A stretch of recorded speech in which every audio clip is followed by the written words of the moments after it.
بسم اللہ الرحمن الرحیم۔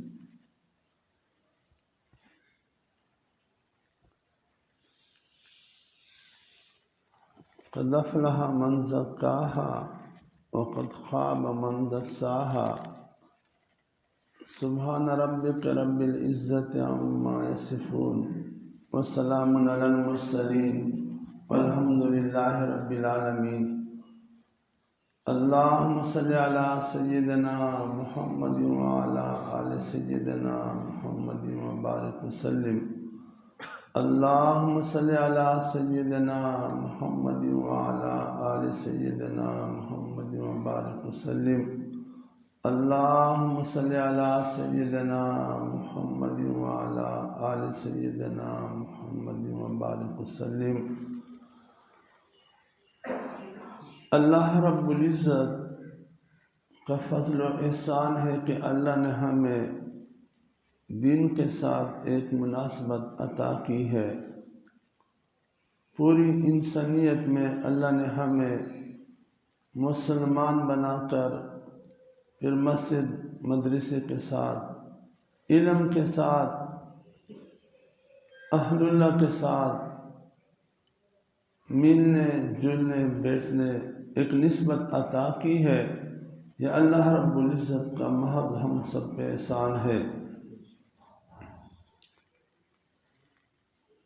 حضور صلی اللہ علیہ وسلم جس ماحول میں تشریف لائے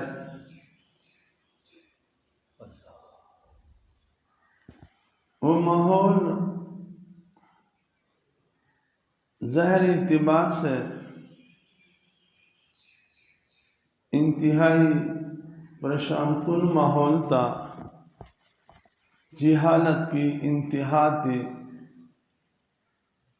لیکن حضور علیہ السلام نے اس پر محنت کر کے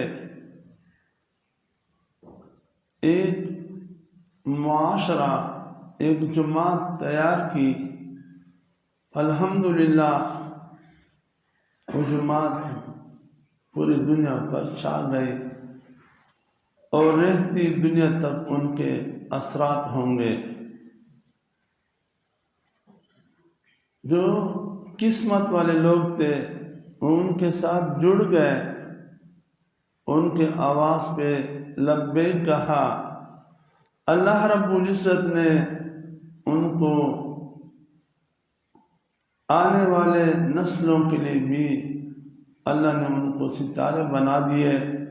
جو ان سے دور رہے یا ان کے مخالف ہو گئے یا ان کے لیے پریشانیوں کا سبب بنے، وہ بھی دنیا سے تو چلے گئے لیکن آج ان کا کوئی نام لینے والا نہیں ہے۔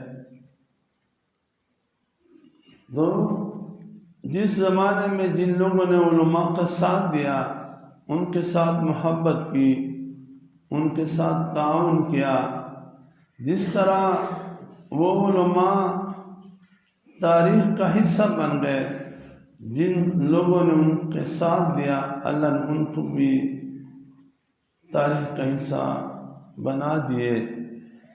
امام الانبیاء سید العرب والعجم حضور پاک علیہ السلام کے پاس کچھ قریب لوگ تھے لیکن وہ قریب نہیں آئے، رشتہ دار تھے لیکن انہوں نے ساتھ نہیں دیا۔ تاریخ میں ان کو اچھے لفظ سے یاد نہیں کیا جاتا ہے۔ اور باہر کے لوگ آئے تھے، حضرت ابو ذر غفاری رضی اللہ تعالیٰ عنہ باہر سے آئے تھے، حضرت ابو ہریرہ رضی اللہ تعالیٰ عنہ یمن سے آئے ہوئے تھے، حضرت سلمان فارسی رضی اللہ تعالیٰ عنہ فارس سے آئے ہوئے تھے، حضرت صہیب رضی اللہ تعالیٰ عنہ روم سے آئے ہوئے تھے، کچھ لوگ حضرت تمیم داری رضی اللہ تعالیٰ عنہ شام سے آئے ہوئے تھے، لیکن اللہ رب العزت نے ان حضرات کو قبولیت دے کر آنے والے نسلوں کے لیے، انسانوں کے لیے ہدایت کے چراغ بنا دیے۔ اللہ رب العزت جس کو بھی علماء کے ساتھ جڑنے، محبت کرنے، ان کی خدمت کرنے کے لیے منتخب کرتے ہیں تو اللہ رب العزت ان کو بار بار اپنی رحمت کی نظر سے دیکھتے ہیں۔ سنا ہے کہ علماء سے کہ جس بندے کو قبول کرتے ہیں اللہ رب العزت 70 مرتبہ رحمت کی نظر سے دیکھ کر پھر اللہ رب العزت ان کو قبول کرتے ہیں۔ تو جن حضرات کو اللہ رب العزت اہل علم کے ساتھ لگاتے ہیں، لگا دیتے ہیں، وہ اس بات پہ یقین کرے کہ اللہ رب العزت نے بار بار مجھے رحمت کی نظر سے دیکھا ہے۔ تو حضرت مفتی صاحب دامت برکاتہم العالیہ نے جوانی میں اپنی زندگی اس پہ لگائی ہے، تو جو بھی ان کے ساتھ رہیں گے یہ اللہ کی طرف سے خصوصی انعام ہوگا۔ اور یہ بھی ہے کہ سب لوگ ایک مزاج کے نہیں ہو سکتے، مختلف مزاج کے لوگ ہوں گے اور مختلف انداز میں ان کی خدمت کریں گے۔ حضرت ابو ذر غفاری رضی اللہ عنہ بخاری شریف کا واقعہ ہے، ایک سفر پہ حضور پاک علیہ السلام جا رہے تھے تو عصر کا وقت ہوا، ایک دور سے صحابی آ رہا تھا۔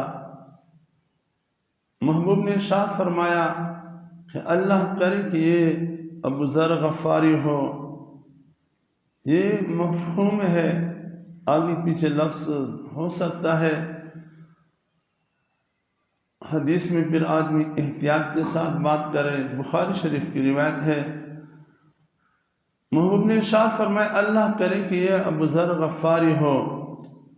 جب وہ قریب آ رہا تھا تو لکڑیوں کا گٹڑ ان کے سر پہ تھا۔ اس زمانے میں یہ رواج تھا کہ جب کسی جگہ وہ پڑاؤ ڈالتے تو کوئی لکڑی لے کے آتا، کوئی آگ جلاتا، کوئی پانی لے کے آتا۔ اس طرح نظام چل، جس طرح ہمارے تبلیغی جماعت کے ساتھی تشکیل کرتے ہیں۔ حضرت ابو ذر غفاری جب قریب آئے، محبوب دو جہان نے صحابہ سے فرمایا کہ یا ابو ذر غفاری یمشی وحدانا، جب چلتے ہیں تو اکیلے چلتا رہتا ہے، وَيَعِيشُ وَحْدَانَا، اور یہ زندگی بھی گزاریں گے تو اکیلے، وَيَمُوتُ وَحْدَانَا، اور جب یہ دنیا سے رخصت ہوں گے تو پھر یہ اکیلے ہوں گے، وَيُصَلِّي عَلَيْهِ طَائِفَةٌ مِّنَ الْمُسْلِمِينَ، اور مسلمانوں کی ایک جماعت ان پر نماز پڑھیں گے، وَيُبْعَثُ يَوْمَ الْقِيَامَةِ وَحْدَانَا، قیامت کے دن وہ اکیلے کھڑے ہوں گے۔ اب جب وہ قریب آئے تو محبوب دو جہان نے ارشاد فرمایا یا ابا ذر، اس وقت تمہارا کیا حال ہوگا کہ اہل مدینہ جمع ہو کر آپ کو مدینہ سے باہر نکالیں گے۔ وہ بڑا حیران ہوا کہ آپ کی صحابی ہو کر بھی لوگ مجھے نکالیں گے۔ محبوب نے ارشاد فرمایا کہ ہاں، ایک وقت آئے گا آپ کو لوگ نکالیں گے۔ انہوں نے عرض کیا کہ حضرت پھر میں شام چلا جاؤں گا۔ محبوب نے ارشاد فرمایا یا ابا ذر، اس وقت تمہارا کیا حال ہوگا جب اہل شام جمع ہوں گے اور آپ کو شام سے باہر نکالیں گے۔ وہ بڑا حیران ہوا، کہتے حضرت اچھا مجھے شام سے نکالیں گے؟ محبوب نے ارشاد فرمایا کہ آپ کو شام سے نکالیں گے۔ انہوں نے عرض کیا کہ اے اللہ کے نبی، پھر میں مدینہ منورہ پھر آ جاؤں گا۔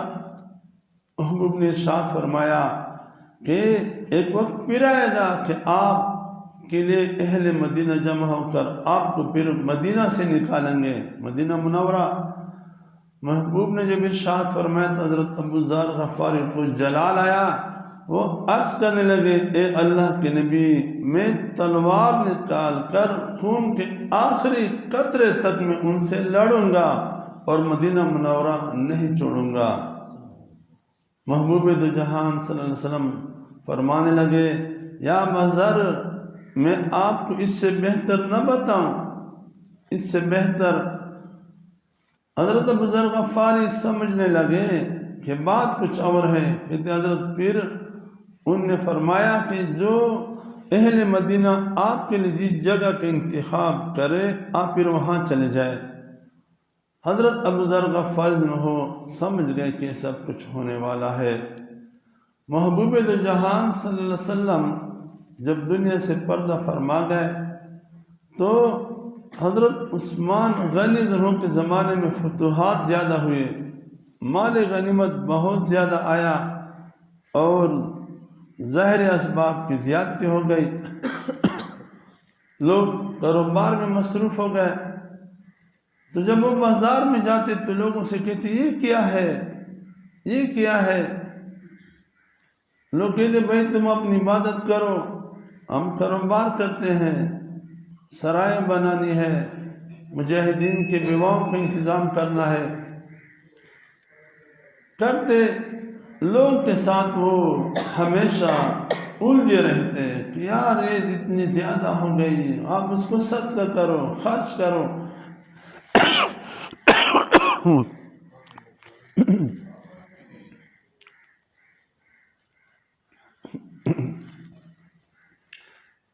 اللہ کی عبادت کرو۔ حضرت عثمان غنی کے تک بعد پہنچتی رہتی۔ ایک دن انہوں نے بلایا کہ یا ابا ذر، اگر آپ پسند کریں تو آپ مدینہ منورہ سے کہیں باہر کسی اور شہر میں چلا جاؤ۔ حضرت ابو ذر غفاری سمجھنے لگے کہ جو محبوب نے ارشاد فرمایا تھا وہی ہونے والا ہے۔ وہ تھوڑا کچھ سامان باندھ کر شام کی طرف چلے گئے۔ اس زمانے میں شام کا صبح وہ آباد صبح تھا، پانی زیادہ، گرینری زیادہ، سبزہ زیادہ، کھانے پینے کی چیزیں زیادہ، سہولت والا شہر تھا۔ جب وہاں گئے تو وہاں تو اور بھی مال کی فراوانی، تو وہ لوگوں سے کہتے کہ بھئی ان سب کو خرچ کرو، صدقہ کرو۔ لوگ کہتے کہ بھئی تم اپنا کام کرو، ہم نے تو کاروبار سنبھالنا ہے اور حکومت کے کام بھی کرتے ہیں۔ وہاں حضرت امیر معاویہ وہاں امیر تھے۔ حضرت امیر معاویہ رضی اللہ عنہ نے 18 سال حکومت کی۔ انہوں نے 64,60,000 مربع میل پر حکومت کی۔ 90 سال کی عمر میں وہ جہاد میں صفوں کو درست کیا کرتے تھے۔ وہ 54 صوبوں 54 ملکوں کے وہ سربراہ تھے۔ انہوں نے ایک شہر فتح کیا قیصریہ، یہ عیسائیوں کا بہت بڑا روم میں ایک شہر تھا۔ اس شہر میں 300 بازار لگتے تھے اور 1,00,000 پولیس روزانہ گشت کیا کرتی تھی۔ اتنا بڑا شہر تھا، انہوں نے فتح کیا۔ انہوں نے 40,000 میل بحری سفر کیا تھا، کیونکہ پوری دنیا میں 3 حصے پانی ہے، 1 حصہ خشک۔ تو خشک حصے میں جہاں جہاں حکومت ہوتی وہ سمندر کو پار کر جاتے اور آگے چلے جاتے۔ حضرت امیر معاویہ انہوں نے اس کو بلایا کہ آپ تو اکابر صحابہ میں سے ہے، لیکن اب دور یہ آ چکا ہے، آپ مہربانی کر کے کسی اور شہر میں چلا جائے۔ حضرت ابو ذر غفاری سمجھنے لگے کہ معاملہ وہی ہے جو محبوب نے ارشاد فرمایا تھا۔ حضرت ابو ذر غفاری سامان باندھ کر پھر مدینہ منورہ کی طرف آنے لگے۔ جب آ گئے تو پہلے کی طرح ادھر بھی فراوانی تھی۔ کچھ مدت کے بعد وہاں پھر حالات اس طرح بن گئے کہ حضرت عثمان غنی رضی اللہ عنہ نے فرمایا کہ تم جاؤ یہاں سے اور کسی اور شہر کا رخ کرو۔ وہ سمجھ گئے کہ جو محبوب نے ارشاد فرمایا ہے وہ ہو کے رہے گا۔ مشورے سے ربضہ مقام تھا کہ آپ وہاں چلے جائے۔ وہاں نہ آبادی ہے، نہ لوگ ہے، نہ آپ مال دیکھیں گے، نہ آپ کو جلال آئے گا، تو آپ اپنی عبادت میں آخری دن گزار کر بس لوگوں سے دور ہو جاؤ۔ وہ اپنا سامان باندھ کر، ان کے ساتھ بیوی تھی، ایک بیٹی تھی اور ایک غلام تھا، وہ لے کر کچھ سامان ربضہ میں چلے گئے۔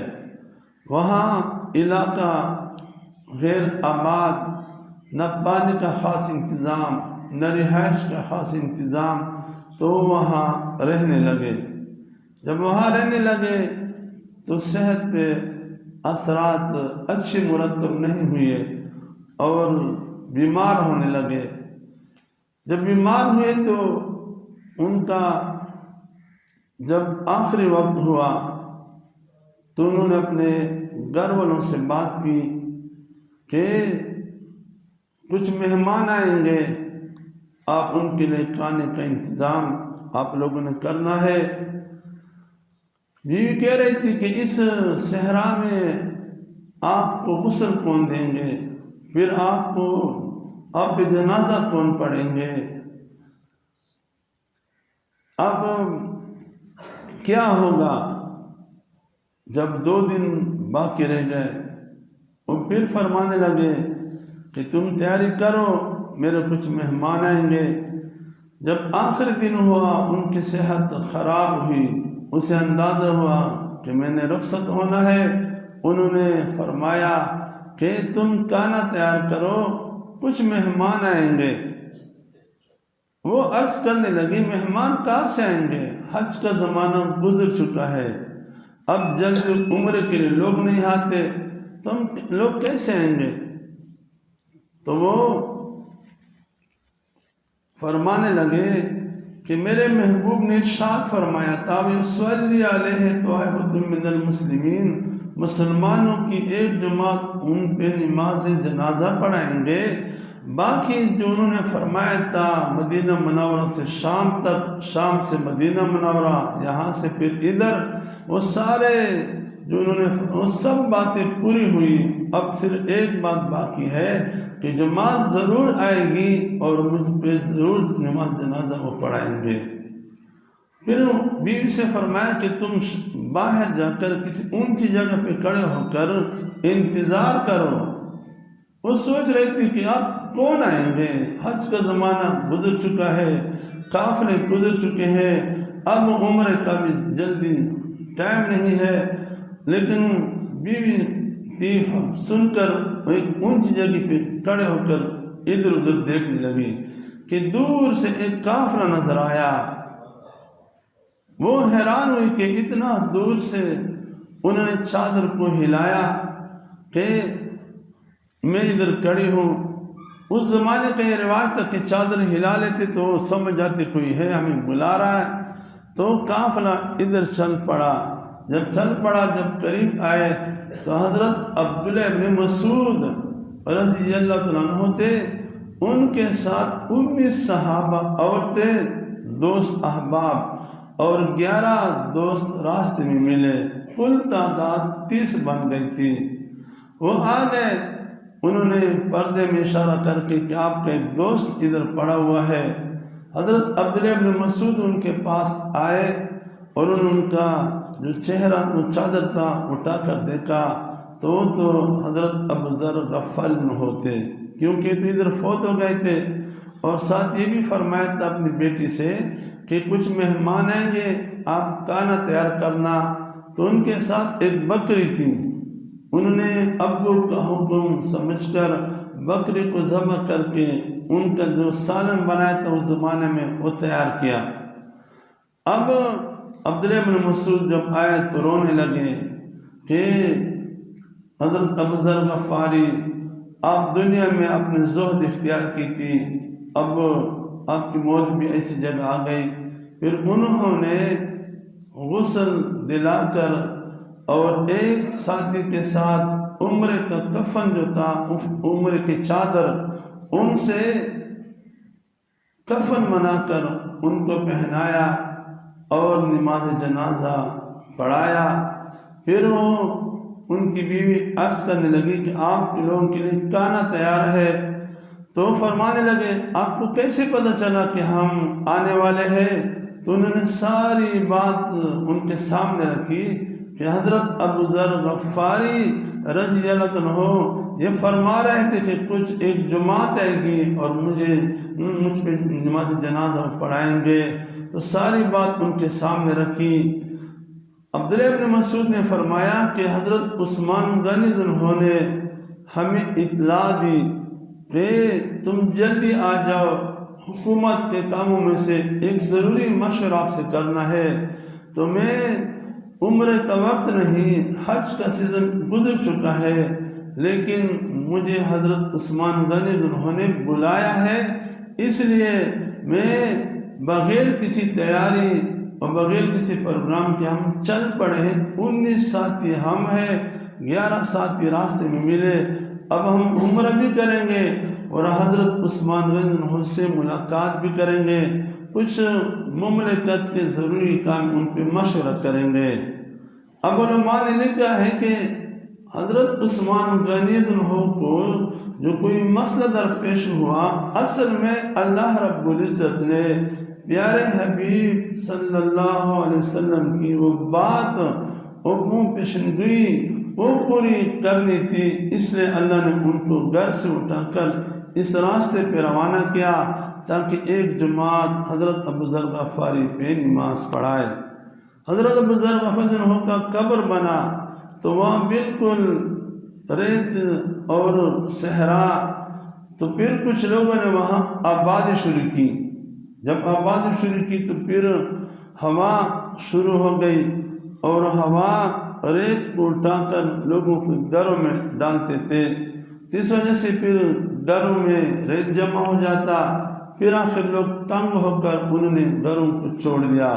اور حضرت ابو ذر غفاری جس طرح محبوب نے ارشاد فرمایا تھا کہ قیامت کے دن یہ اکیلے اٹھیں گے، ابھی ان کا گھر پھر خالی رہ گیا۔ عرض یہ ہے کہ ان لوگوں نے امام الانبیاء کا ساتھ دیا، اب قیامت تک اور قیامت کے دن جب یہ اٹھیں گے تو اللہ رب العزت ان کو کن نعمتوں سے نوازیں گے۔ بار بار آپ علماء سے سنتے ہیں، تو جو لوگ علماء کا ساتھ دیتے ہیں، ان کے ساتھ محبت کرتے ہیں، ان کے ساتھ تعاون کرتے ہیں، یہ اللہ رب العزت کی طرف سے خصوصی انعام ہوتا ہے۔ تو حضرت مفتی صاحب نے جو باغ لگایا، جو گلشن لگایا، جو محنت کی، اپنی پیاری جوانی کو دین پہ لگایا، یہ اللہ کی طرف سے خصوصی انعام ہے، اس پر بھی اور آپ لوگوں پر بھی جو ان کے ساتھ مل کر کام کرتے ہیں۔ وقت تو گزر جاتا ہے لیکن آدمی تاریخ کا حصہ پھر بن جاتا ہے۔ ایک بات عرض کروں، حدیث شریف میں آتا ہے کہ اللہ رب العزت نے انبیاء کرام کا جسم جنت کی مٹی سے بنایا۔ جنت پاک ہے، جنت کی مٹی پاک ہے، انبیاء کرام پاک ہے۔ جو لوگ ان کے وارث ہوتے ہیں انبیاء کرام کے، وہ بھی پاک لوگ ہوتے ہیں، عام لوگ نہیں ہوتے ہیں۔ علماء کرام جہاں بھی ہے یہ اللہ کی طرف سے چنے ہوئے لوگ ہوتے ہیں۔ کل بھی میں نے ایک آیت پڑھ کر سنائی تھی، اللہ یصطفی من الملائکہ رسلا ومن الناس، اللہ رب العزت فرشتوں سے بھی اور لوگوں سے عام لوگوں سے بھی کچھ لوگ چن لیتے ہیں اور پھر اللہ رب اپنا دین کا کام ان سے لے لیتے ہیں۔ اب جو علماء ہے یہ اللہ رب العزت کے چنے ہوئے لوگ ہیں، منتخب کردہ لوگ ہیں۔ اب یہ اللہ کے منتخب کردہ لوگوں کے ساتھ جو بھی جڑیں گے اللہ کی اس میں بھی خصوصی نظر ہوگی۔ دنیا کا دستور ہے اگر کوئی MP یہاں سے جا کر لاہور جا رہا ہے تو اپنے پیچھے کوئی سیکرٹری کو چھوڑ دیتا ہے، کسی خاص پرسنل آدمی کو لوگ آئیں گے ان کی باتوں سنو، ان کے لیے جو کام ہے وہ کرو، کسی دفتر میں کام ہے، کسی محکمے میں کام ہے۔ اب جو MP ہوگا ان کا خصوصی نظر ہوگا اپنے ساتھی پہ، ان کے ساتھ فون پہ رابطہ ہوگا۔ تو جو لوگ ادھر سیکرٹری کے ساتھ لگے ہوئے ہوں گے، آنا جانا اٹھنا بیٹھنا گاڑی میں محفلوں میں، تو جب ان کا تذکرہ ہوگا سیکرٹری کا تو ان کے ساتھ ان لوگوں کا بھی تذکرہ ہوگا کہ ہمارے ساتھ فلاں میٹنگ میں فلاں گیا تھا، فلاں جگہ پہ فلاں گیا تھا۔ تو اللہ رب العزت کی نظر ان لوگوں پر بھی ہوتی ہے جو علماء کے ساتھ جڑے رہتے ہیں۔ تو اللہ رب العزت ہم سب کو ان حضرات کے ساتھ محبت کرنے بیٹھنے کی توفیق عطا فرمائے۔ ہمارا شہر ادھر تو الحمدللہ علم کا نور ہے، علماء کی قدردانی ہے، لوگ علماء سے پیار کرتے ہیں، محبت کرتے ہیں، علماء کا ایک راج سمجھو، ورنہ حکومت والے بھی ہمارے ساتھ محتاط رہتے ہیں، زیادہ وہ نہیں کرتے کیونکہ عوام ان کی آواز پہ لبیک کہتے ہیں، پھر فوراً مسئلہ خراب ہو جاتا ہے۔ تو اس ماحول میں ان حضرات کے ساتھ جڑنا اس سے بھی زیادہ ثواب ہے، کیونکہ یہاں وہ ماحول نہیں۔ بہاولپور شہر تو الحمدللہ میں نے پرسوں سے دیکھا کہ ادھر ماحول الحمدللہ عام پنجاب کی نسبت مجھے بہت بہتر نظر آیا۔ الحمدللہ ادھر مساجد میں شور نہیں ہوتا، الحمدللہ ادھر آ کر جب میں شہر سے گزرتا ہوں کوئی شور شرابہ نہیں ہوتا، اور خاموش رش بھی ہوتا ہے لیکن خاموش ڈرائیونگ، لوگ آنا جانا ملنا یہ زیادہ ہوتا ہے۔ اکثر محفلوں میں الحمدللہ اکثر لوگوں کی باشارہ زندگی آدمی دیکھتے تو دل خوش ہوتا ہے، مساجد میں نمازی زیادہ ہوتے ہیں۔ تو عام شہروں کی بجائے مجھے بہاولپور بہت اچھا لگا۔ اللہ رب العزت آپ کو مزید اور بھی ان حضرات کے ساتھ جڑے رہنے کی توفیق عطا فرمائے۔ وآخر دعوانا الحمدللہ رب العالمین۔